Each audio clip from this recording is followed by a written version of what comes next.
Με ρωτάτε πολύ σχετικά με την προστασία της πρώτης κατοικίας. Τελικά υπάρχει αυτή η προστασία?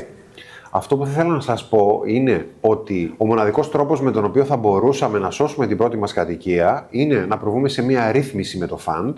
Διαφορετικά, μέσω του εξοδικαστικού μηχανισμού ρύθμισης οφειλών, να μπορέσουμε να ρυθμίσουμε πάλι έτσι και να μπορέσουμε να προστατεύσουμε την κατοικία. Οι ευάλωτοι, αυτοί που μπορούν να χαρακτηριστούν ευάλωτοι και να πάρουν τη βεβαίωση ευαλωτότητας, έχουν ένα προβάδισμα, γιατί εκεί τα πράγματα διευκολύνουν περισσότερο και είναι πολύ πιο πιθανό να πετύχουμε αυτή τη ρύθμιση. Οπότε, η μοναδική λύση σε αυτές τις περιπτώσεις είναι, όπως είπα προηγουμένως, είτε η ρύθμιση της οφειλής, που αυτό πολλές φορές μπορεί τελικά να μην μπορεί να εφαρμοστεί στην πράξη, καθώς τα φαντ, όταν πρόκειται να ρυθμίσουμε μια οφειλή και κάποιου σημαντικού ύψους, ζητούν κάποιες προκαταβολές.